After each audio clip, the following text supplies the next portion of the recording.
surga yang kami muliakan dalam nama Tuhan Yesus Kristus yang selalu baik dalam kehidupan kami. Kami mengucap syukur untuk kasih setia dan anugerah-Mu dalam hidup kami.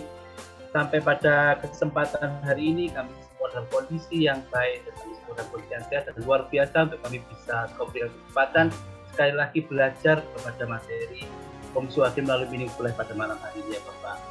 Berkati Om Suwadi dengan materinya, berkati semua yang diucapkan Om Suwadi sehingga menjadi berkat bagi kami, juga berkati kami seluruh tim kerja sehingga kami bisa maksimal dalam mengadakan acara pada malam hari ini, dan berkati seluruh jaringan internet maupun seluruh alat-alat yang dipakai oleh para peserta dan juga jalan listrik dan cuaca dan sebagainya sehingga kami semua dapat fokus mendengarkan materi tentang kecemasan pada malam hari ini ya Bapak. Terima kasih Bapak, kami serahkan semua hanya demi kemuliaan nama Tuhan. Dalam nama Yesus kami sudah berdoa dan mengucapkan amin. Amin. Thank you, Bro Syu. Terima kasih, Bro Syu. Jadi Bapak Ibu, malam hari ini temanya tentang kecemasan. Nah, kecemasan ini kan pastinya kita semua nggak ada yang mau ya.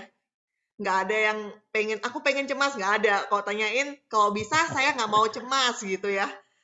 Jadi, apalagi zaman sekarang nih, yang sekarang banyak Omikron lah, orang khawatir tentang banyak hal ya, tentang ekonomi, tentang kesehatan. Jadi, banyak hal yang bikin kita mulai rasa-rasa cemas, walaupun kita nggak ingin. Nah, Coach, bersama kita nih udah ada Coach Suwardi nih. Jadi, Coach, selamat malam, Coach. Selamat malam, apa kabar semua? Sehat-sehat ya, walaupun sekarang ini Omikron lagi merajalela, tetapi tetap sehat dan tidak perlu khawatir ya. Tidak perlu juga cemas, seperti tema kita malam hari ini, anxiety, kecemasan. Tidak perlu cemas ya. Iya, gimana sih Smelda? Nah, itu Coach, nggak perlu cemas, Coach. Tapi kenapa sih, Coach, kadang-kadang kita tahu nih, oh nggak boleh cemas, nggak perlu cemas. Tapi kenapa kadang-kadang kita tuh merasa cemas, Coach? Bahkan cemasnya tuh yang sampai mengganggu dalam kehidupan kita, Coach. Walaupun kita nggak pengen nih, Coach. Mungkin bisa dijelasin ya, Coach? Itu masalahnya ya. Jadi saya percaya kalau ditanya ada yang mau cemas, nggak ada yang mau. Tetapi nyatanya kan sering ada kecemasan muncul dalam kehidupan kita. Ya, dan itu kelihatannya kecemasan itu yang saya coba pelajari ya, saya dalami. Ternyata kecemasan itu ya, sekarang saya coba keluarin dulu PowerPoint-nya ya. Oke, jadi kita punya malam hari ini udah episode yang ke-79 dari Meaningful Life ya. Udah mendekati 2 tahun. Nah, malam hari ini kita khusus temanya mengenai anxiety atau kecemasan. Nah, menurut penyelidikan itu ya, yang saya baca buku dan saya coba teliti dan saya juga coba alami sendiri ya, karena kita semua tidak ada yang imun dari kecemasan.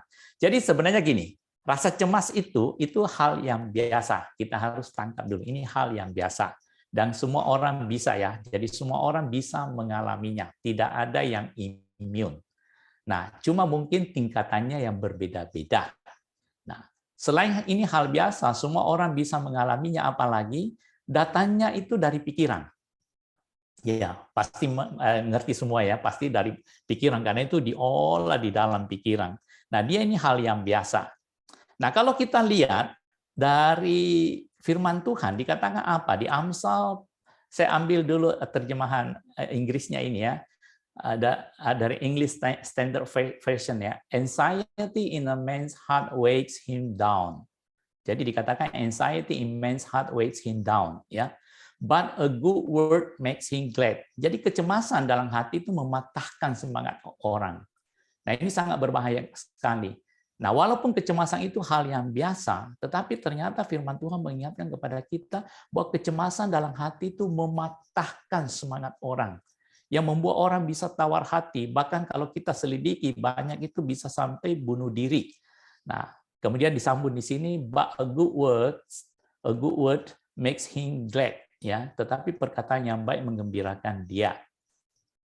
Nah, tadi Sis Melda juga ada ngomong-ngomong bahwa kenapa sih kita bisa sampai sering cemas? Jadi pertama itu adalah hal yang biasa dan semua orang bisa menghadapinya, dan itu datanya di dalam pikiran kita. Nah, kita coba lihat ya. Jadi sebenarnya anxiety, kecemasan itu yang paling pokok, paling dasar itu mengenai masalah keyakinan, ya. Masalah keyakinan, kita punya kepercayaan. Nah, jadi kan kecemasan itu kan ada kemiripan dengan kekhawatiran ya, ketakutan, kekhawatiran, ketakutan. ya. Tapi cemas itu lebih berbahaya sekali daripada kekhawatiran. Kekhawatiran itu masalah kita bisa masih mencari jalan. Tapi kecemasan itu bisa masuk ke dalam semua jaringan tubuh kita sampai orang bisa gemetaran, ketakutan, gimana semua.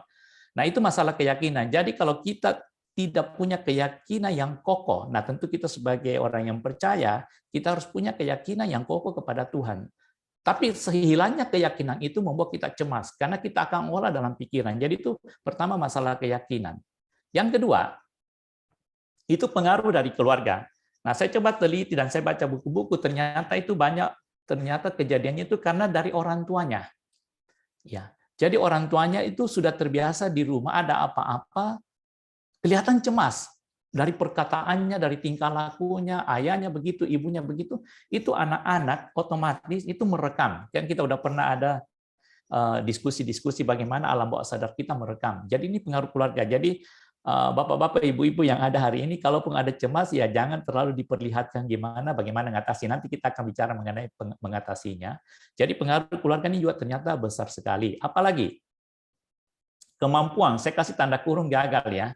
Jadi kita kan punya kemampuan semua, tetapi karena pernah gagal-gagal, jadi dia merasa tidak mampu. Jadi karena kegagalan yang dia hadapi berkali-kali mungkin, nah itu kan udah sebenarnya hal biasa. Tetapi karena udah terpengaruh dari keluarga, kemudian tidak ada keyakinan yang penuh, ya itu akan membuat dia gampang sekali tenggelam ke dalam kecemasan. Kemudian pengalaman. Nah, saya kasih tanda kurung korban. Dia mengalami banyak hal-hal yang menakutkan dirinya. Dia mengalami banyak tekanan-tekanan yang membuat dia tidak berdaya. Jadi korban ya istilahnya, dibully macam-macam. Nah, ini yang harus kita hati-hati di dalam keluarga kita, anak-anak kita, orang samping kita. Jangan sampai ini terus-terusan terjadi. Kemudian pengetahuan. Nah, pengetahuan yang salah. Nah, saya tadi ada ngobrol-ngobrol sama Melda, katanya ini sekarang ini lagi rame nonton feeling layangan putus ya katanya. Nah, saya juga coba-coba lihat cuplikannya, kok rame sekali nonton layangan putus, apa sih ini sebenarnya? Nah, sebenarnya ketika saya lihat cuplikannya secara pendek berapa menit ya, 20 menit gitu, itu hati-hati sekali ya. Karena akhirnya saya juga dengar dari istri saya ngomong bahwa ada temannya itu mulai curiga suaminya. Ya, jadi cemas. Jadi karena dia nonton film itu, jangan-jangan suami saya juga begitu. Ya, selingkuh-selingkuh di luar. Jadi sekarang juga mulai cemas-cemas. Bajunya ini ada bawa parfum apa katanya. Ini kok sekarang ini dompetnya gimana? Perhatiin semua. Jadi ini pengetahuan yang salah. Jadi hati-hati. Pengetahuan itu kurang lebih ya. Tentu pengetahuan dari internet, dari media atau apa semua itu bisa menimbulkan. Jadi ini asalnya rasa cemas itu dari mana ya begitu. Jadi bisa seringnya cemas. Kemudian apalagi perasaan tidak aman. Nah, ini yang paling berbahaya sekali. Jadi dia kehilangan rasa aman dalam dirinya, insecure. Nah, ini kurang lebih saya ambil 6 saja, ya. Memang ada hal-hal lain, tapi ini yang umum terjadi. Kenapa bisa orang sering cemas? Ya karena ini semua. Jadi kita harus identifikasi dulu. Apa sih yang menyebabkan ini? Jadi masalah keyakinan, pengaruh dari keluarga, kemampuan karena pernah gagal, pengalaman jadi korban, pengetahuan yang salah, tentu pengetahuan ada yang baik ya, kemudian perasaan tidak aman. Ya itu kira-kira Melda ya yang mungkin kita bisa diskusikan bersama kenapa kita sering cemas. Ya. Jadi banyak faktor ya Coach yang mempengaruhi kenapa kita cemas. Dan sebenarnya cemas itu wajar-wajar aja atau hal yang biasa. Yang penting tingkatnya nggak terlalu mengganggu dalam kehidupan gitu Coach ya. Yes, betul sekali. Ya, Coach, jadi karena kecemasan itu supaya kita kan harus hati-hati. Tapi kalau kecemasan yang berlebih-lebihan ada tingkat-tingkatannya, kita nggak bahas itu. Nah, itu yang berbahaya sekali. Baik, Coach. Coach, sebelum kita lebih lanjut nih, Coach, mau bahas yang lebih dalam lagi. Boleh dijelasin nggak sih, Coach, kecemasan itu apa sih, Coach, sebenarnya? Jadi definisinya sebenarnya, supaya kita lebih mengerti, oh, aku lagi cemas nih, jadi ini nih yang namanya cemas gitu, Coach. Ya, jadi sebenarnya kecemasan itu ada hubungannya dengan kekhawatiran. Atau boleh saya katakan gini, Kecemasan itu adalah kekhawatiran yang berlebihan. Ya, perhatikan ya. Jadi sebenarnya kecemasan itu adalah kekhawatiran yang berlebihan. Jadi kan kita biasa khawatir ya, itu wajar-wajar aja.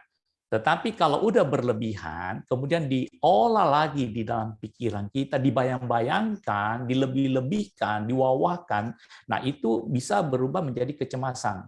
Nah dengan kata lain, dia mulai berpikir buruk tentang sesuatu. Perhatikan ya. Jadi kekhawatiran yang berlebihan sampai mulai apa? Diolah sampai berpikir buruk tentang sesuatu. Bukan itu saja. Kemudian dia membayangkannya itu seakan-akan udah terjadi. Nah, itu yang sangat-sangat berbahaya sekali, ya. Jadi itulah yang kita harus hati-hati sekali, ya. Jadi itu. Jadi saya dituliskan keluar lebih baik. Kekhawatiran yang berlebihan, berpikir buruk tentang sesuatu, membayangkan itu sudah terjadi. Ya. Bahkan yang lebih parah lagi, ya. Apa yang kemudian kita lihat? Oke, dia merasa kemudian kehilangan kemampuannya. Dia merasa tidak mampu. Ya. Ya itu tadi yang saya tadi bilang, kita kenapa sering cemas? Karena keyakinan. Jadi dia punya tumpuan itu hilang semua. Dia hilang. Dia merasa tidak mampu. Dia merasa orang yang tanpa sesuatu yang bisa menjaga dia, melindungi dia, menghadapi ini. Akhirnya dia makin cemas. Sampai orang itu bisa gemetaran.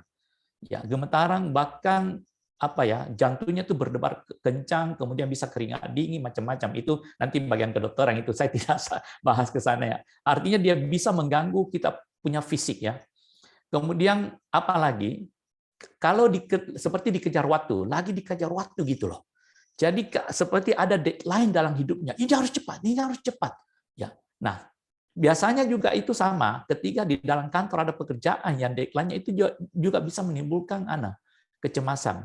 Jadi dia bilang, waduh nggak mampu, nanti dimarahin, nanti dipecat atau apa. Dia olah. Jadi kembali ini satu lingkaran, dia olah pikiran-pikiran buruk. Wah kalau saya ini nggak kerjain, besok nggak selesai gimana? Nanti aku bisa dipecat. Kalau aku udah dipecat, nanti saya gimana makan? Nanti kalau saya nggak bisa makan, gimana istri anak saya? Jadi dia bayangkan terus, dia putar sampai membuat dia benar-benar tidak berdaya. Takut dipersalahkan. Nah ini kurang lebih yang saya coba kumpulkan, yang sering terjadi, ya. Jadi seperti lagi dikejar waktu, takut dipersalahkan, itu semua bergejolak semua dalam hatinya, ya. Nah ini yang kadang-kala tanpa kita sadari ada juga di dalam diri kita. Nah kalau udah masuk begini ini harus hati-hati, cepat lepaskan diri Anda, tidak bisa karena ini akan membawa kepada memburuknya segala sesuatu. Ya ini yang sangat-sangat berbahaya dalam kehidupan kita. Mas Lucado dia pernah berkata begini. Anxiety and fear are cousin, but not twins. Perhatikan ya, anxiety and fear are cousin. Dia sepupu, tetapi bukan kembar. Fear seeks a threat. Anxiety imagines one. Nah, saya kurang lebih kayak begini. Kecemasan dan ketakutan itu mirip-mirip ya, seperti saudara sepupu, tapi bukan saudara kembar, tidak persis sama. Nah, ketakutan melihat ancaman. Dia lihat ancaman, tapi mungkin dia masih bisa berpikir gimana caranya menghindar, gimana caranya jadi jalan keluar. Tetapi berbeda, kecemasan itu membayangkannya, seperti tadi saya katakan, dia bayangkan terus sampai hal yang terburuk terjadi. Sampai dia kayak kehilangan kekuatannya, kehilangan semangatnya semua. Nah, itu yang membedakannya dengan ketakutan. Ya, itu kurang lebih mungkin yang saya bisa jelaskan, Sis Melda. Apa sih itu sebenarnya kecemasan yang seperti tadi diungkapkan ya? Jadi itu kurang lebih itulah kecemasan. Mungkin nanti kalau ada yang mau bertanya, silakan di chatting ke langsung Sis Melda atau Brosio ya. Nanti kita bisa diskusikan. Ya, Sis Melda, silakan. Ya, terima kasih Coach untuk penjelasannya. Ternyata kecemasan tuh ada beberapa sebab juga, ada beberapa kriteria juga ya Coach ya untuk tadi yang ketakutan yang kekhawatiran yang berlebihan seperti itu ya Coach. Coach, tapi bagaimana bisa kecemasan itu jadi menguasai hidup kita Coach? Kadang-kadang kan sampai yang kita nggak bisa lepas, padahal kita nggak pengen nih Coach. Jadi prosesnya itu seperti apa sih Coach sampai kecemasan itu jadi kayak menguasai hidup kita gitu Coach? Ya, saya pernah dengar juga ini ada kejadian sampai apa ya? Bukan cuma mengikat dia yang menguasai hidupnya seperti tadi Sis Melda katakan, dan yang kasihan itu seperti udah menjadi habit dalam hidupnya. Jadi segala sesuatu itu selalu dibawa kepada kecemasan, dan ini yang pernah peneliti lakukan penelitian. Dan itu katanya, itu rata-rata itu yang membawa mereka sampai commit suicide atau menghilangkan dirinya atau gimana ya, bisa juga menjadi penyakit gila ya. Karena saya ingat satu teman saya, ya kebetulan ini udah lama kejadiannya ya, 30 tahun, boleh kan 40 tahun lalu, waktu saya masih kuliah, ya kurang lebih 40 tahun yang lalu. Ya, dia itu karena begitu besarnya tekanan, ya, tekanan yang dari keluarganya untuk dia bisa berhasil dengan baik. Nah, dia cukup pintar. Akhirnya dia itu usahakan nilai-nilainya itu yang terbaik semua. Dan kemudian bahkan waktu dia tingkat-tingkat terakhir, dia itu ambil yang harusnya bukan pelajaran yang dia ambil S2 punya, padahal dia masih S1. Nah, sampai stres. Akhirnya, ya saya singkat cerita aja, cemas, malam-malam bisa lari. Seakan ada orang yang mau bunuh dia. Ada perempuan dekat-dekat dia, seakan perempuan itu mau perkosa dia. Sampai begitu. Terus malam-malam kadang-kala dia tidak bisa dengar suara-suara itu, dia berteriak-teriak, dia menjerit, bilang ada yang mau bunuh dia, ada yang mau perkosa dia, ada yang mau nodong dia, ada yang mau matikan dia. Padahal tidak ada. Cuma dia dengar suara-suara. Ya, at the end ya, kasihan sekali. Hanya harus dibawa masuk ke rumah sakit gila. Nah, saya waktu itu melihat semua, karena dia dekat sama saya, orang yang sangat normal, sangat baik, tetapi karena itu tidak ditangani, waktu itu kita pun nggak ngerti. Nah, belakangan baru kita belajar semua bahwa itu harus ditangani. Nah, kenapa bisa menguasai diri kita? Itu sebenarnya pertama, itu pembiaran. Jadi dibiarkan terjadi. Nah, ini kita malam ini kita sama-sama belajar supaya jangan terjadi pembiaran itu. Jadi kenapa bisa menguasai kita? Pertama, itu pembiaran. Kemudian kedua, tidak ditangani dengan baik. Ya. Kemudian apa lagi? Ya, saya coba keluarkan dulu di PowerPoint-nya.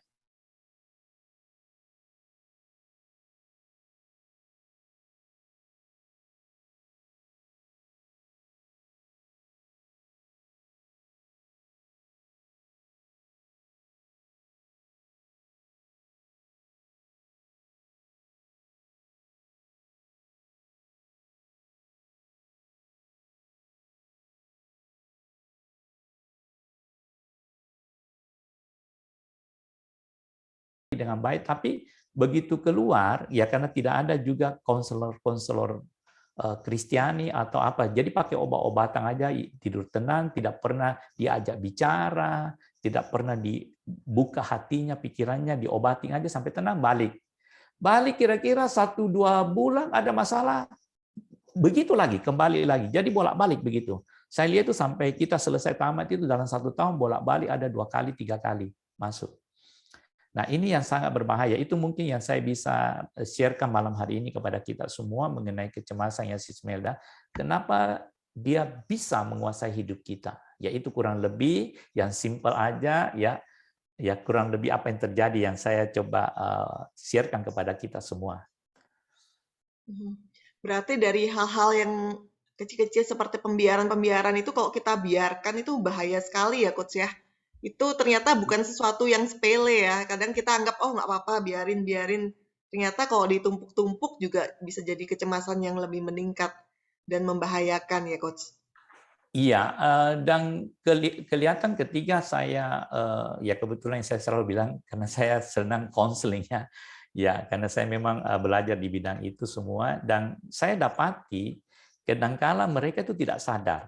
Ketika saya coba ngobrol-ngobrol mengenai masalahnya apa, saya lihat wah ini udah tingkatan bahaya ini, tapi dia nggak merasa menyadari bahwa itu berbahaya buat hidupnya.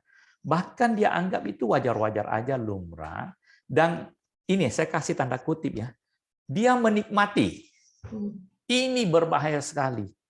Jadi sekarang gini ya, saya nggak ngerti, tapi kemudian saya coba lihat semua, saya pelajari, oh ternyata ada di bawah di bawah ini yang saya bilang subconscious mind-nya yang sudah terekam banyak itu connect ke arah sana. Jadi begitu connect itu dia udah biasa, dia menikmati. Kayak begini, kita menikmati makanan capcay gitu loh. Begitu kena makanan capcay dia nikmati terus sampai habis, sampai kenyang-kenyang gitu. Jadi begitu ada sesuatu tanpa dia sadari, itu dia nikmati, dia olah.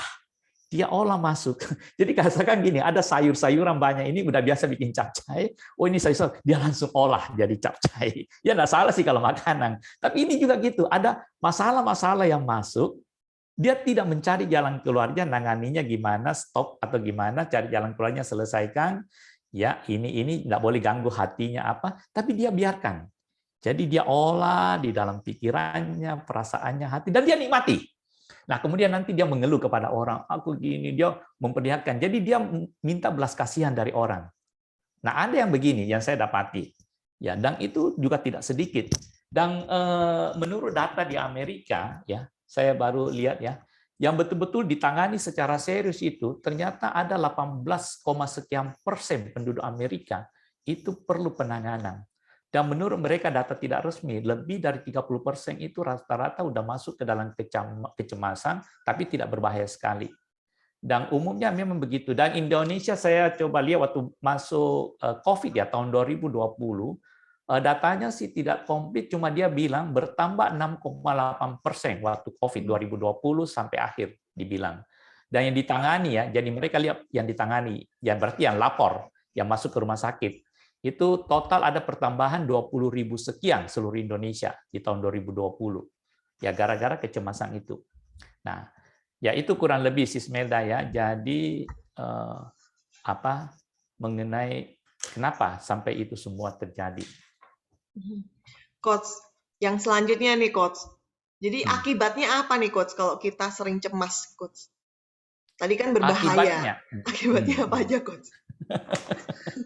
Nah, ini perlu kita lihat juga akibatnya. Tadi kita juga udah sedikit ngomong-ngomong ya akibat-akibatnya. Tentu yang paling fatal adalah apa ya? Tadi bisa sampai bunuh diri ya. Nah, saya ambil dulu satu ini quote-nya dari Mas Lucado supaya kita lihat akibatnya ya. Nah, ini sangat juga memberkati saya. Mas Lucado dia berkata begini, fear result in fight or flight. Jadi ketakutan itu menghasilkan apa? Fight or flight, itu mereka biasa pakai ya. Jadi kalau kita takut, kita lawan atau kita melarikan diri. Jadi kalau kita takut sesuatu, jadi seumpama kamu ancam-ancam saya coba lihat, saya bisa ngelawan nggak? Kalau saya bisa mampu melawan, saya melawan. Kalau nggak, saya lari. Itu ketakutan. Tapi dia bilang gini, anxiety create doom and gloom. Jadi kurang lebih kayak begini ya. Ketakutan menghasilkan kita bertarung, kita lawan dia sampai kita kalahkan dia atau kita melarikan diri ya. Ya. Nah, kalau kecemasan itu menciptakan apa? Perhatikan ya, tidak menghasilkan apa tapi menciptakan malapetaka dan kesuraman. Doom and gloom, malapetaka ya, bencana, boleh dikatakan bencana atau kesuraman. Ya.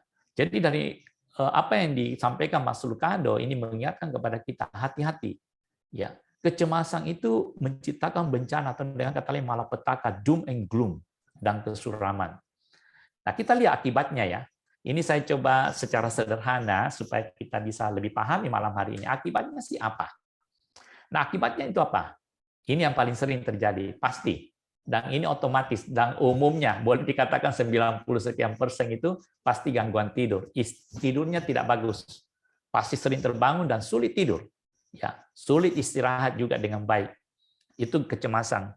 Nah, kemudian apa lagi? Kesehatan tubuh otomatis pasti merosot. Ini kaitannya semua ya secara gambaran supaya kita paham, dan saya juga mengerti kita semua udah tahu sebenarnya ini. Cuma sekarang mengingatkan kembali kepada kita semua. Kesehatan tubuh merosot. Nah, kalau kesehatan tubuh merosot, apa yang terjadi? Pasti gampang emosi dan ketakutan. Kita punya mentalitas tidak stabil, emosi kita tidak stabil pasti. Gampang terpancing untuk marah, untuk ngamuk, untuk apa. Karena itu tadi, kalau fear itu pasti apa? Fight or flight.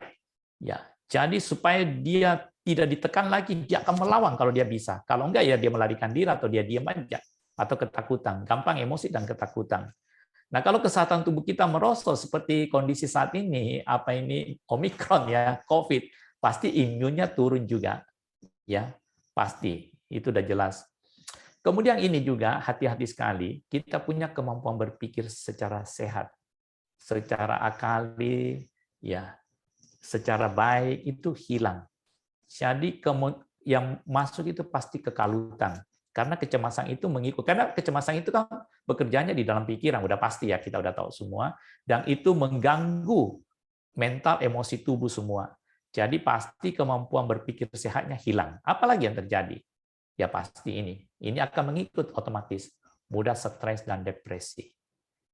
Nah, ini kita lihat rentetannya turun yang saya amati ya. Dan saya juga baca di buku, coba lihat saya ambil yang paling simpel, yang kira-kira mudah kita cerna, kita pahami.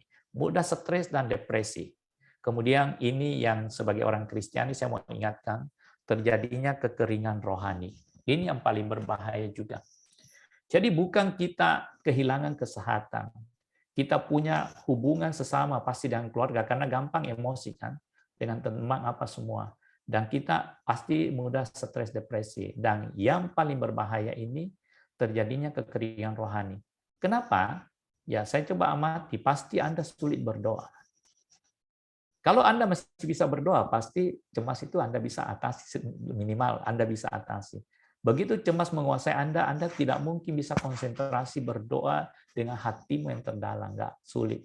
Baca firman, pasti sepotong-sepotong. Kalau ini Anda biarkan ya, Anda tidak ada kesadaran sama sekali, pasti. Mau ibadah gimana pun sulit sekali. Karena kecemasan itu sudah mengikat Anda, sudah menguasai hidup Anda. Kecuali dia tingkatan rendah. Ini kita berbicara yang sudah menguasai Anda, yang sudah membuat emosi apa terganggu, itu pasti intinya nanti terjadinya kekeringan rohani. Nah, dari sini kita bisa ngambil satu kesimpulan, bahwa hati-hati sekali, bahwa kecemasan itu ya memang ada dalam diri kita untuk berjaga-jaga. Ya, itu sebenarnya satu rumpun dengan kekhawatiran, ketakutan itu semua. Tetapi kalau udah berbicara kecemasan itu pasti ke arah negatif. Negatif pasti hasilnya. Ya. Ya semuanya pasti agak negatif, tapi kan dalam takaran-takaran tertentu itu sebenarnya a warning buat kita.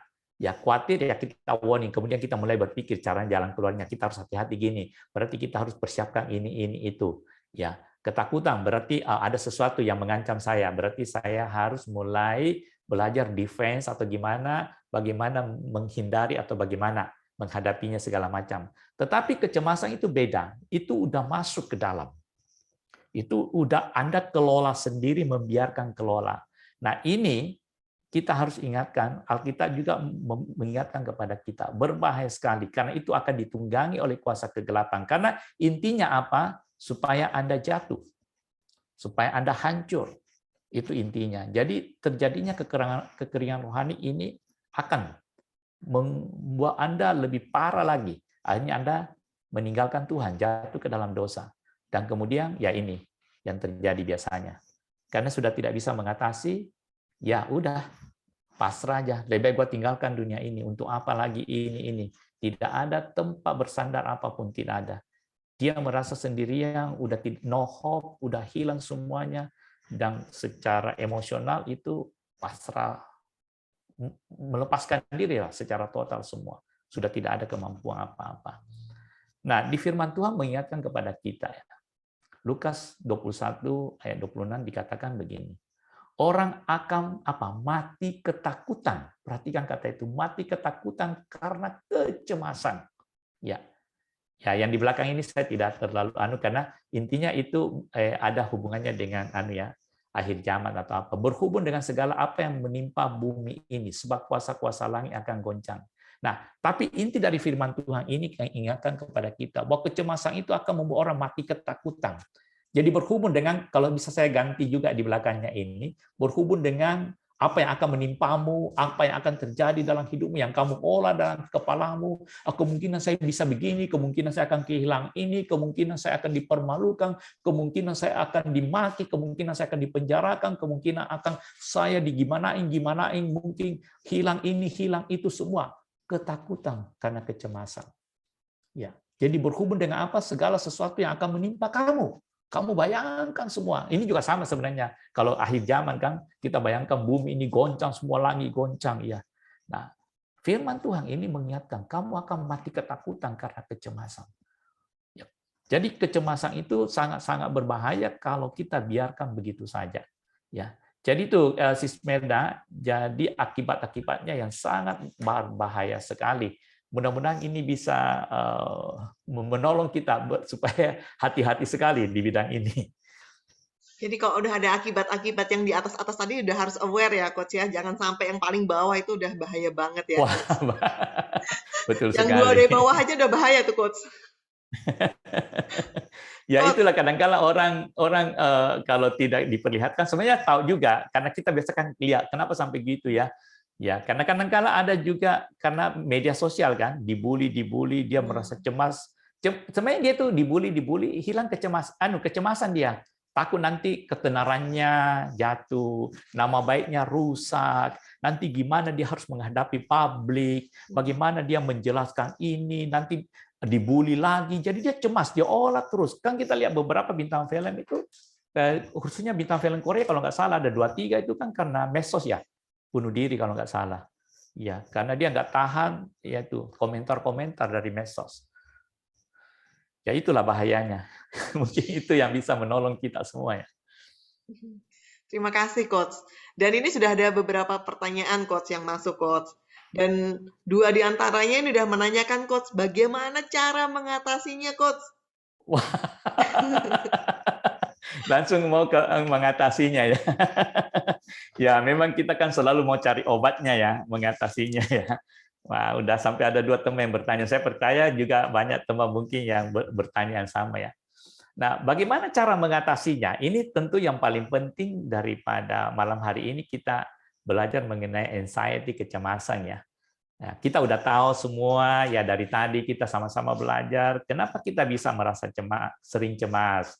Ya, apa sih itu sebenarnya kecemasan ya? Nah, kenapa bisa dia sampai menguasai kita? Kita tadi udah lihat semua dan kemudian akibat-akibatnya. Nah, sekarang kita coba sama-sama diskusi ya. Nanti coba juga berikan tanggapan ya teman-teman. Masukan kalau Anda dapat sesuatu yang baru karena di Meaningful Life ini kita saling memberkati. Dan kerinduan kita lewat Meaningful Life ini kita bisa lebih baik lagi. Hidup kita lebih bermakna, kita lebih baik lagi secara kualitas, kuantitas, dan juga kita bisa menjadi berkat di keluarga, di teman-teman semua. Nah, baik, kita coba lihat ya. Ini yang saya coba kumpulin dan juga saya coba pernah menolong orang dan coba-coba ya ini saya pakai cara yang sederhana, yang paling sederhana yang mungkin kita bisa aplikasikan juga dengan baik ya. Ya tentu yang kita bisa aplikasikan, nggak usah terlalu nyelimet ya. Nah, pertama-tama ini gini, perhatikan ya. Bagaimana kita ya supaya kita bisa mengatasinya? Ini penting. Yang pertama adalah kita harus menyadari dan mengakuinya.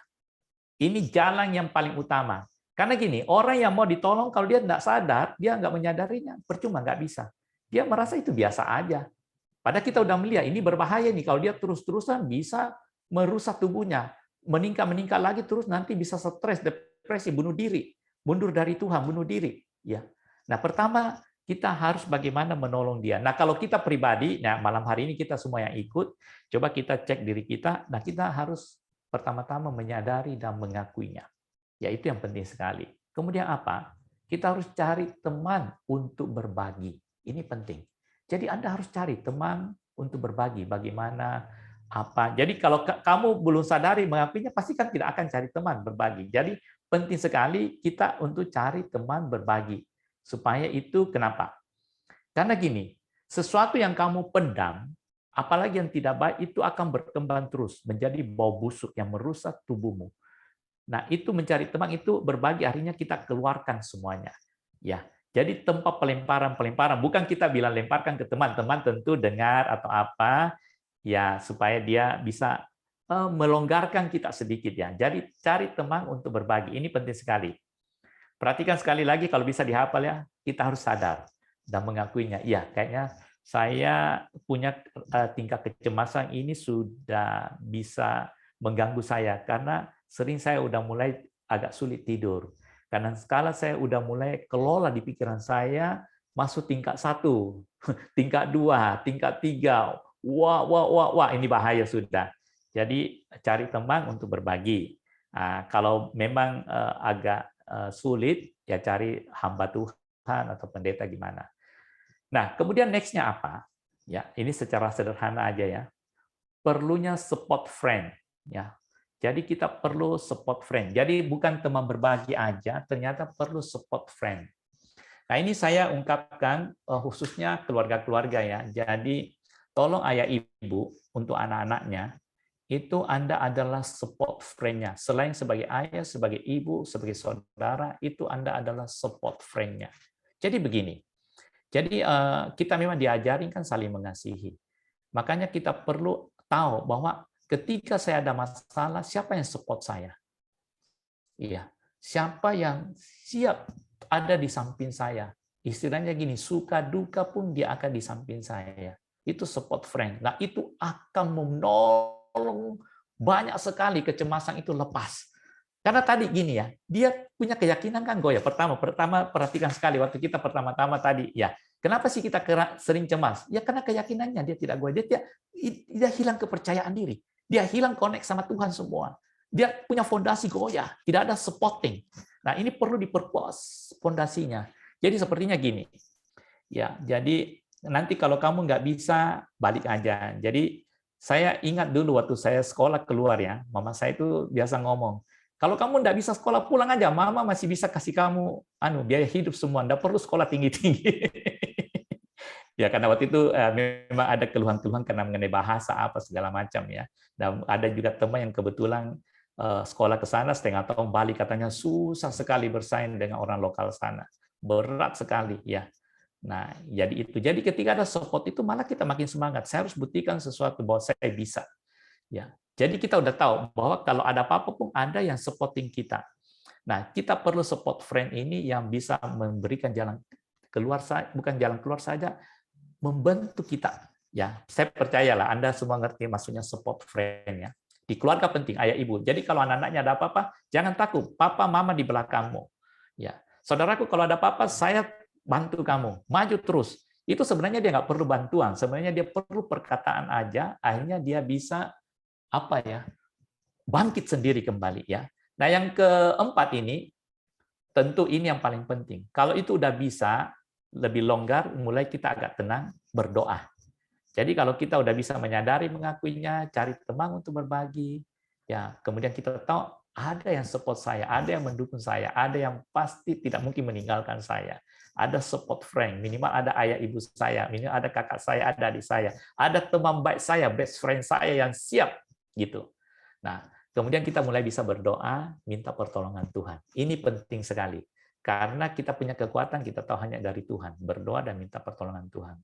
Kemudian habis itu udah relax sedikit, cari tempat yang Anda sukai. Ya, lepaskan diri dulu. Mau ke gunung, mau ke pantai, mau ke restoran yang enak, kamu lihat-lihat. Mau dengar-dengar lagu juga boleh apa. Mau nonton dulu boleh atau apa. Ini penting untuk relax. Ya, melepaskan ketegangan-ketegangan itu, mencari satu suasana baru, karena Anda harus merubah sesuatu dalam diri Anda. Nah, kemudian perlu penguatan rohani. Sesudah itu Anda perlu diperkuat terus. Supaya ketika itu datang, karena itu tidak akan pernah berhenti, karena udah ada di dalam diri Anda. Perhatikan ya, kita pernah belajar sama-sama apa itu conscious mind, apa itu subconscious mind, alam sadar, alam bawah sadar. Nah, itu ada rekaman-rekaman yang minggu lalu kita juga ada bicarakan, ya. Ada rekaman-rekaman itu akan bisa muncul kalau nggak ada penguatan rohani. Jadi kalau udah bisa ngatasi sedikit, perlu Anda penguatan rohani. Ya, perlu Anda terus memperdengarkan kekuatan itu. Iman timbul dari pendengaran akan firman Tuhan. Perlu. Jadi Anda perlu ada quiet time. Anda perlu ada terus secara rutin berdoa, secara rutin baca firman, secara rutin bersekutu di antara anak-anak Tuhan untuk penguatan rohani. Karena ini yang akan menolong Anda lepas secara total. Ya. Dan membuat sesuatu suasana yang baru, karena ini semua sebenarnya masalahnya apa? It's all about your mind. Ya, semua ini adalah pola pikir. Cara berpikir kamu harus dirubah ke dalam anugerah Tuhan. Ya, bagaimana kamu kembali bahwa ada satu kekuatan. Nah, lama-lama kamu udah tahu, sebenarnya support friend itu adalah God Himself, Tuhan. Ya, teman saya berbagi yang paling hebat itu adalah Tuhan juga. Ya, supporting friend yang paling setia, ya, adalah Tuhan. Kan saya selalu ingatkan ya, kita punya semboyan awal-awalnya selalu baru tiap pagi. Besar kesetiaanmu Tuhan. It is new every morning. Your faithfulness is great. 每早晨这都是新的，你的诚实极其广大。Itu yang akan memberkati kita. Saya pakai 3 ya, supaya yang ngerti Mandarin juga bisa diberkati luar biasa. Karena saya tahu ada beberapa yang bisa Mandarin di sini. Ya, oke. Nah, itu yang penting sekali. Jadi ini ada 7 yang minimal, yang paling sederhana akan membawa Anda tidak lagi terlalu terganggu. Kecemasan boleh datang, tapi Anda langsung bisa tepis, bisa atasi dengan baik semua. Saya percaya itu. Kalau Anda lakukan ini 7, pasti. Ya. Nah, saya tutup dengan satu firman Tuhan. Mazmur 107 dia berkata begini, maka berseru-serulah mereka kepada Tuhan dalam kesesakan mereka, dan diselamatkannya lah mereka dari apa? Kecemasan mereka. Jadi ketika kita berdoa, kita minta kepada Tuhan dalam kesesakan kita, dalam ketidakmampuan kita, dalam pergumulan kita, dalam pergulatan kita, dalam teriakan kita, dikatakan apa? Diselamatkannya lah mereka dari kecemasan mereka. Nah, artinya gini, Tuhan itu selalu siap tolong menolong. Dia siap memberkati kita, dia siap melepaskan kita dari kecemasan itu. Itu mungkin dari saya, Sis Melda. Tuhan memberkati kita semua. Terima kasih, Coach. Dan untuk tips-tipsnya yang bisa dilakukan ya, Coach ya, itu praktis sekali kita bisa jalankan satu demi satu step-stepnya, Coach ya. Jadi cemasnya bisa berkurang banyak gitu, Coach. Ya, betul. Puji Tuhan. Bisa diaplikasikan kalau bisa ya. Iya, Coach sudah ada beberapa komentar, Coach. Ini ada yang Silakan. komen nih, Coach. Penyebab kecemasan diciptakan oleh diri sendiri. Contohnya, pajak yang tidak benar laporannya dibiarkan berlarut-larut, atau tuntutan gaya hidup, atau masalah relasi yang dibiarkan tanpa penyelesaian. Ya benar juga sih, Coach. Dari sana. Ini bikin cemas nih, Betul, Coach. betul juga. Ya, diciptakan sendiri. Tetapi ada juga orang yang ciptakan begitu, he doesn't care. Dia masa bodoh. Ya, tapi itu memang bisa. Saya setuju. Kadang-kala kita ciptakan sendiri, akhirnya kita dikejar-kejar pajak, dikejar-kejar utang, dikejar-kejar ini, akhirnya cuma sendiri. Betul sekali itu. Ya. Jadi kita harus hati-hati, bersihkan diri Anda dari segala yang perkara-perkara begitu. Very good. Hidup benar menghindari kecemasan ya, Coach. Betul sekali. Harus hidup benar dong. Kan firman Tuhan ajarin kita hidup benar. Cuma kita ya itu yang kadang-kala membiarkan diri kita. Ya karena itu ada budaya-budaya, ada karena dari keluarga membentuk ya. Yang tadi kita pelajari bersama di awal. Iya, Coach. Ada komentar lagi, Coach. Akibat terparah. Silakan, ada yang lain? Ada, Coach. Akibat terparah bila kecemasan dibiarkan sampai bunuh diri. Berarti masuk dalam perangkat tipu muslihat iblis, masuk dalam perangkat berbuat dosa. Suaranya Sis Melda agak ini ya, putus-putus ya. Putus-putus ya. Saya ulang ya, Coach. Akibat terparah bila kecemasan dibiarkan sampai bunuh diri. Berarti masuk ini dalam... ada yang masuk dari Bu Nita ya. Ada penyebab ya kecemasan karena dari mah ya, GERD ya.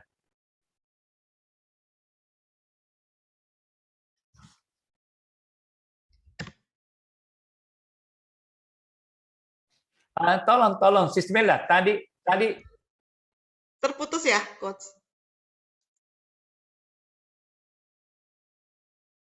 Perangkat berbuat dosa. Ya, betul sekali. Makanya iblis juga menggunakan ini. Makanya saya tadi bilang hati-hati.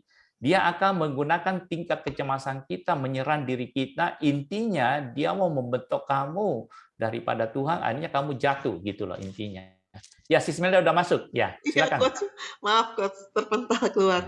Ada lagi nih, Coach, komentar, Coach. Yang paling gampang ya jangan cemas.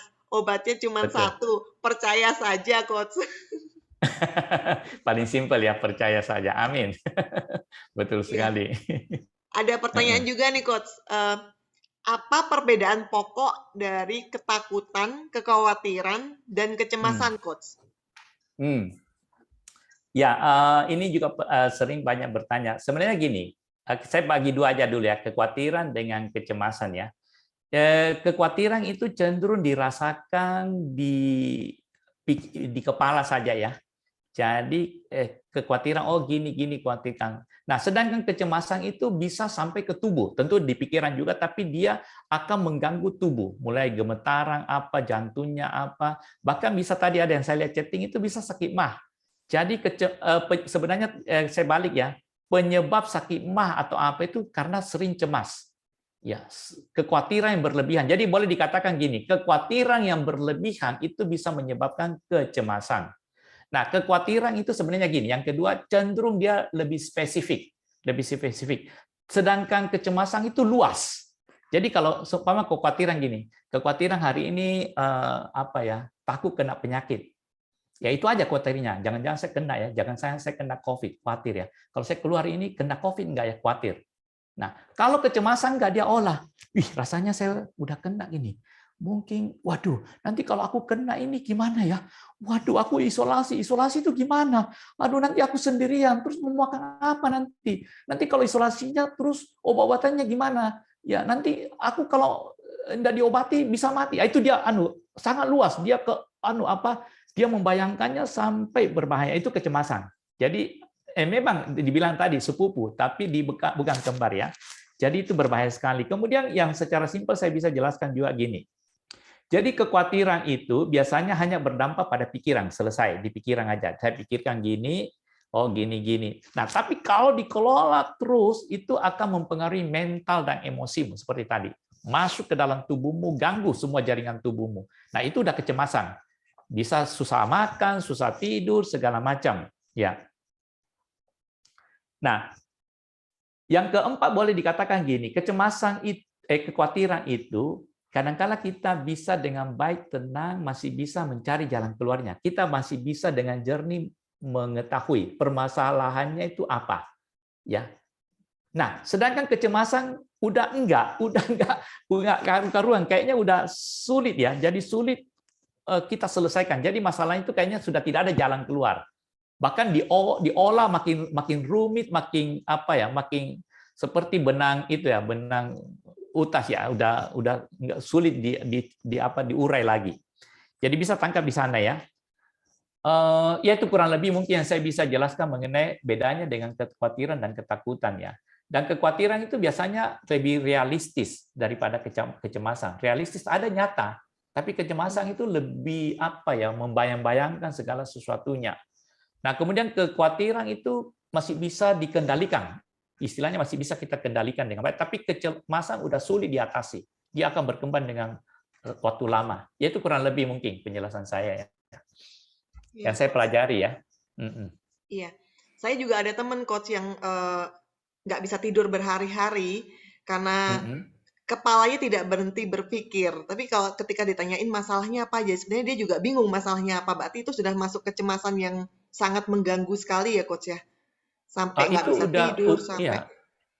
Itu udah berbahaya kalau udah sampai mengganggu dan dia nggak tahu juga apa yang membuat dia begitu. Itu udah masuk di bawah alam sadar dia bekerja secara otomatis. Itu benar-benar bahaya itu. Itu udah perlu penanganan konselor khusus itu. Kalau udah sampai gitu, harusnya dia cepat ya. Jangan dibiarkan berlarut-larut lagi. Oke, coach. Ada lagi nih coach, komentar coach. Trauma yang pernah saya alami membuat saya cemas. Benar-benar takut terulang kembali, coach.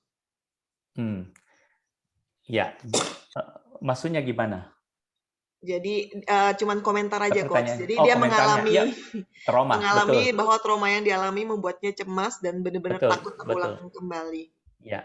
Jadi itu juga trauma-trauma, kegagalan masa lalu, kemampuannya apa yang tidak bisa dia lakukan sesuatu karena tidak mampu atau dibully atau macam-macam. Itu yang bisa menimbulkan. Makanya saya bilang tadi akan terekam di bawah alam sadar. Kita harus super hati-hati. Ya. Ya, Bapak Ibu, apabila ingin bertanya secara langsung, silahkan di unmute. Bapak Ibu boleh langsung tanyakan kepada Coach Wardi. Saya lihat tadi sudah ada yang open mic, silahkan. Selamat malam, Ismelda. Selamat malam, Bu Febri. Ya, silakan. Saya cuma mau share aja pengalaman saya sendiri tentang anxiety ini ya. Saya punya penyakit bawaan dari lahir, paru-paru saya cacat. Jadi saya terus-menerus batuk dan pilek. Setahun saya bisa 2-3 kali opname karena pneumonia. Sebelum COVID, saya kalau pneumonia kumat belakangan sudah nganggapnya enteng ya, maksudnya nggak perlu opname lagi. Biarpun disuruh sama dokter, disarankan opname, saya nolak karena saya udah tahu obatnya. Jadi obatnya yang kalau dikasih saya kumat itu obatnya itu aja dan pasti sembuh gitu. Tapi setelah COVID itu cemas saya benar-benar naik. Ya kalau dibilang takut mati, mungkin saya takut mati ya. Tapi saya lebih takut ke prosesnya kalau saya mati, kalau saya kena COVID gitu aja. Saya pernah karena paru-paru saya cacat, itu paru-parunya udah dipotong sebelah kanan, tinggal 2/3 aja, sepertiganya dipotong. Itu setelah operasi saya masuk ICU untuk pemulihan, dan saya merasa di ICU tuh benar-benar menakutkan karena sebelah saya tuh ada yang ngorok gitu kan, terus ada yang sudah maaf mungkin Muslim ya, jadi sudah apa kalau misalnya meninggal itu mereka sudah baca-bacaan gitu. Nah itu serem buat saya gitu. Jadi kalau misalnya saya kena COVID, terus saya mesti masuk ICU, ya saya membayangkan itu sesuatu yang mustahil terjadi jadinya. Seperti yang Coach bilang di awal tadi, benar. Saya membayangkan sesuatu yang tidak gitu, sesuatu yang tidak real, sesuatu yang belum tentu terjadi ke saya. Banyak yang ngomong, kamu belum tentu seperti itu gitu. Tapi saya mikirnya, gimana kalau saya seperti itu gitu kan. Sampai tahun 2020 awal waktu Bali masuk, katanya ada masuk COVID, saya mulai kena saya tidak sakit, tapi saya merasa kalau saya tuh sakit. Apa ya istilahnya? Simptom-simptom itu ya. Iya. Padahal badan saya nggak panas, tapi saya ngerasa badan saya panas. Saya nggak sesek, tapi saya ngerasa sesek. Saya beli oximeter, saya beli tem, dicek seperti itu tuh saya normal, tapi saya ngerasa, iya, saya sesek ini, saya sakit ini, saya panas ini badannya. Jadi sebenarnya nggak panas, saya minumin antibiotik. Saya sempat seperti itu di tahun 2020. Waktu awal COVID masuk. Jadi ya memang begitu anxiety. Kalau dibilang kamu bodoh kayak begitu tuh dibiarin. Saya sebenarnya tidak membiarkan gitu ya. Saya pengen keluar Tapi dari dia situasi secara ini. otomatis ya, secara otomatis bekerja ya. Ya, Ibu rasakan pasti gitu kan, secara otomatis dia keluar ya.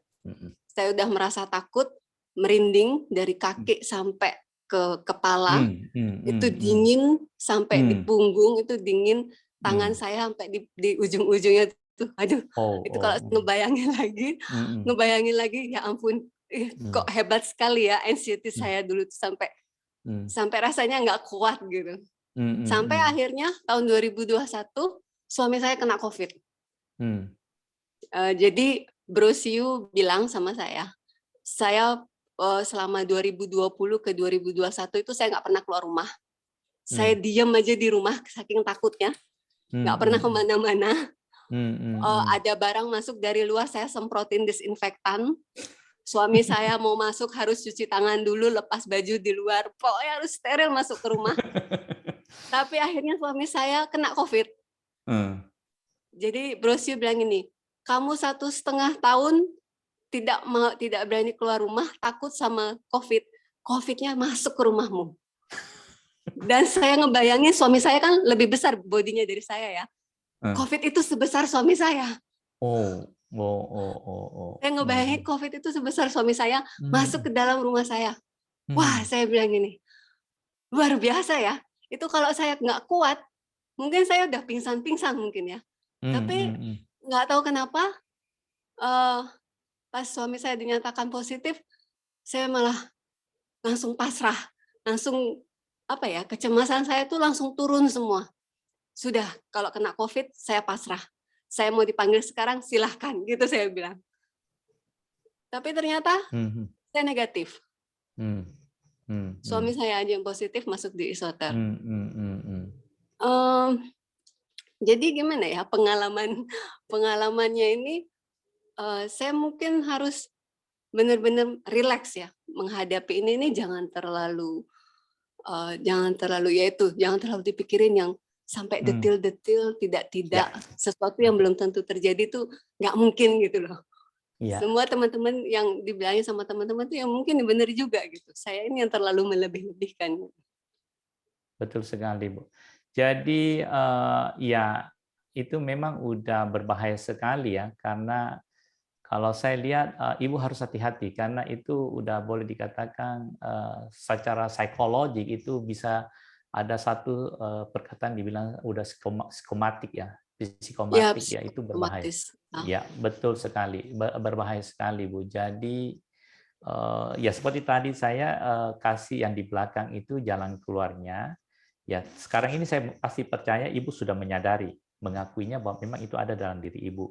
Nah, memang perlu teman-teman ya yang berbagi support, dan kalau bisa cari seorang konselor atau penolong ya yang memang mengerti di bidang ini, ahlinya bisa membantu Ibu. Karena gini, ya untung Ibu sekarang ini bisa lepas dikit ya, tetapi hati-hati sekali karena itu ada di dalam. Dan saya tadi selalu ada perkataan Ibu, membayangkan. Perhatikan teman-teman semua ya, Ibu kan selalu bilang, saya membayangkan. Nah, itulah penyakitnya orang kecemasan. Jadi dia membayangkan, dia olah terus ini. Kan Ibu tadi olah ya, kalau begini gimana ya, kalau aku kena gini. Padahal itu kan belum tentu terjadi semua, seperti teman Ibu bilang kan. Tapi kita biarkan pikiran itu mengembara, kayak dia menggelana, menggembara, makin menakutkan. Tapi untung Ibu bisa tertolong ya, karena yang biasanya itu bisa mengembara sampai itu, bisa ke commit suicide, berbahaya sekali. Untung Ibu bisa, puji Tuhan, Ibu bisa terlepas dari semua ini. Nah, tetapi saran saya ke depannya, memang harus ya, coba terus atasi ini, perkuat diri terus, dan ketika itu muncul, perhatikan Bu ya, jangan lagi bayang-bayangkan, jangan dibiarkan dia menggembara di pikiran Ibu, dikelola terus, ya. Karena tadi udah ada otomatisasi di dalam tubuh Ibu, kan tadi seperti bilang nggak mau, tapi dia mengganggu tubuh Ibu kan, sampai gemetaran, keringat dingin semua. Nah itu berbahaya sekali ya. Jadi ya banyak berserah kepada Tuhan, Bu. Banyak berdoa, banyak mendekatkan diri. Itu tadi, penguatan rohani itu penting. Kembali ke penguatan rohani. Nah, Ibu sekarang ini udah kondisinya agak bagus, penguatan rohani terus. Supaya itu kemampuan Tuhan berikan terus, kepercayaan itu Tuhan berikan kepada Ibu, ya tentu kasih karunia-Nya ya. Ya, puji Tuhan. Terima kasih Bu untuk kesaksiannya, memberkati kita semua, mengingatkan kita semua bahwa memang itu sangat berbahaya. Thank you, Bu Febri ya. Tuhan memberkati ya. Sehat terus ya. Ya, makasih. Baik. Ya, sama-sama Bu Febri. Terima kasih Bu Febri. Coach, berarti tadi kuncinya tuh titik baliknya ada pada saat kita berserah kepada Tuhan ya, Coach ya? Yes. Betul. Oke. Dan sudah ada pertanyaan lagi yang lain nih, Coach. Sebagai orang tua, kadang-kadang saya merasa takut kalau sesuatu yang tidak baik terjadi pada anak-anak saya. Anak saya berusia 4-6 tahun. Jadi kadang saya sendiri suka menakut-nakuti. Jadi anaknya ditakut-takuti nih, Coach. Anak-anak supaya tidak melakukan sesuatu yang membahayakan mereka. Apakah tindakan saya bisa dibilang mempengaruhi tindakan mereka nantinya, Coach? Iya, saya mau ingatkan kepada Ibu. Nah, ini yang saya bilang tadi, kadang-kala kita tanpa sadar karena ingin menjaga, melindungi, terlalu overprotective, akhirnya kita menciptakan tanpa kita sadari, tanpa kita maui, kita memberikan kecemasan, ketakutan yang berlebihan. Nah, saran saya ya Ibu kembali percaya bahwa semua itu ada di tangan anugerah Tuhan. Yang penting gini, Ibu banyak mendoakan dia, ajarin yang benar, tuntun dia dalam firman Tuhan, berikan teladan-teladan yang baik, berikan dia terus kepercayaan kepada Tuhan, yakin bahwa kalau kita takut Tuhan, Tuhan itu pasti memelihara, menyertai. Kalaupun apa yang terjadi, Tuhan punya rencana yang indah untuk semuanya. Jadi nggak perlu terlalu ditakutkan. Apakah kita lebih hebat dari Tuhan menjaga anak kita? Tentu tidak ya. Jadi itu kuncinya. Jadi Tuhan pasti lebih kuat menjaga dengan doa kita. Tuhan. Jadi setiap pagi orang tua itu harus mendoakan anaknya. Tuhan lindungi anak saya sepanjang hari ini, studinya, pergaulannya, keluar masuknya, ada malaikatmu yang menjaga, lindungi dia, berdoa terus. Nah, itu cukup, habis itu lepaskan dengan keyakinan iman teguh, penuh, bahwa ketika saya sudah mendoa, Tuhan mendengar dan malaikatnya dia telah utus menjaga anak-anak saya. Itu yang harus teguh di dalam pikiran hati Anda, dan itu memang tidak satu hari jadinya, pelan-pelan, mungkin masih ragu-ragu, nggak apa-apa, doa setiap hari sampai Tuhan memberikan kekuatan ekstra, yakin penuh, tidak ada lagi kekhawatiran. Mau kemana-mana, percaya saja. Yang penting kita memberikan pendidikan yang bagus, integritasnya, karakternya yang bagus, etikanya yang bagus, segala macam sesuai firman Tuhan ya. Itu mungkin saran saya, Ibu. Tuhan memberkati, maju terus. Terima kasih Coach Suhardi. Dan Bapak Ibu, kita udah jam 9 loh. Nggak terasa ya pastinya ya. Malam hari ini seru nih soalnya bicara tentang kecemasan. Dan pastinya dalam kehidupan sehari-hari kita mengalaminya ya. Tinggal tingkatannya aja Coach ya yang berbeda-beda ya. Jadi kita harus atasi sebelum itu menjadi sesuatu yang buruk atau membahayakan hidup kita. Betul sekali. Nah, Bapak Ibu, acara ini kami rekam dan kami juga akan buatkan link YouTube-nya Bapak Ibu. Link YouTube-nya itu masih nggak bisa di-public Bapak Ibu ya, masih belum di-public. Jadi hanya teman-teman atau Bapak Ibu yang menerima linknya saja yang bisa membukanya. Jadi Bapak Ibu silakan bergabung di grup WA Meaningful Life. Bapak Ibu tinggal klik dari link yang ada di kolom chat, otomatis Bapak Ibu akan tergabung. Dan bagi Bapak Ibu yang memerlukan pelayanan konseling dan doa, Bapak Ibu boleh menghubungi langsung nomor telepon yang ada di grup di chat saat ini. Itu adalah nomor handphone Coach Suhardi. Jadi Bapak Ibu akan langsung dilayani oleh Coach Suhardi untuk doa dan konseling. Dan apabila ada saran dan kritikan yang membangun sehingga Meaningful Life menjadi lebih baik untuk kedepannya, Bapak Ibu boleh menghubungi saya atau menghubungi Brosyu. Terima kasih banyak. Dan malam ini kita tutup dengan kesimpulan dan doa ya Coach. Kami persilahkan Coach. Terima kasih. Baik, terima kasih semua ya. Tuhan memberkati kita dan juga mengucap syukur bahwa malam hari ini Bu Febri juga memberikan satu testimoni yang mengingatkan kepada kita, yang memberkati juga kita supaya bagi hati-hati dan kita terus berdoa buat Bu Febri ya, Tuhan menolong lebih baik lagi ke depannya, bisa mengatasi segala sesuatunya.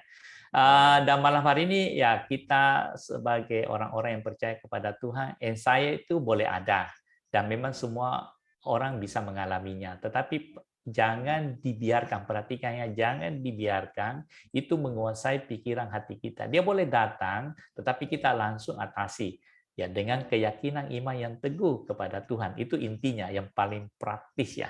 Karena kalau enggak itu akan mengganggu tidur kita, istirahat kita, relasi kita, hubungan kita, emosi kita, mental kita, banyak sekali kerugian-kerugian yang tidak perlu sebenarnya dan kita capek sendiri.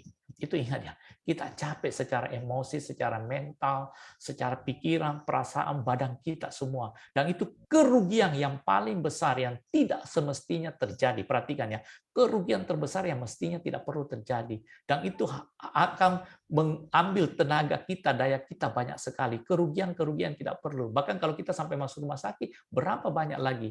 Bukan cuma kerugian material, orang-orang sekitar kita juga terganggu semua. Ya, jadi sekali lagi malam hari ini kita belajar anxiety supaya kita bisa benar-benar tidak terganggu oleh itu, walaupun itu ada dalam kehidupan kita. Dan kita perkuat iman kita kepada Tuhan. Baik, kita berdoa bersama-sama. Bapa di sorga, Engkau selalu mengasihi dan begitu baik kepada setiap kami.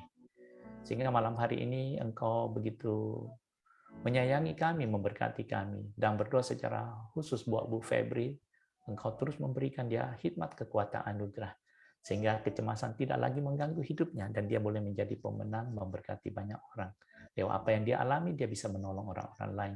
Dan berkati kami semua yang telah mendengarkan pemaparan-pemaparan, diskusi kami, tanya jawab kami, dan apa yang kami perbincangkan. Tuhan menolong kami lebih dalam mengerti, dan tidak sampai dikuasai oleh kecemasan ini. Berkati tidur istirahat kami malam hari ini dan berkati semua kegiatan kami esok pagi. Dan kami serahkan semuanya ke dalam tangan-Mu, Bapa, dalam nama Tuhan Yesus Kristus. Kita yang percaya katakan, amin. Tuhan memberkati semua ya. Terima kasih Coach, terima kasih Bapak Terima kasih Bu Juliana Panji. Tuhan berkati Bu. Ya, Tuhan berkati. Ya. Terima kasih buat sharingnya malam ini. Tuhan berkati. Berkati Bu Kade. Ya. Saya Om Suhardi, Sesmelda, dan Bapak Ibu sekalian, saya akan tutup Meaningful Life kita pada malam hari ini dengan 5, 4, 3, 2, 1. Jangan cemas lagi. Dadah. Dadah. Sampai jumpa minggu depan.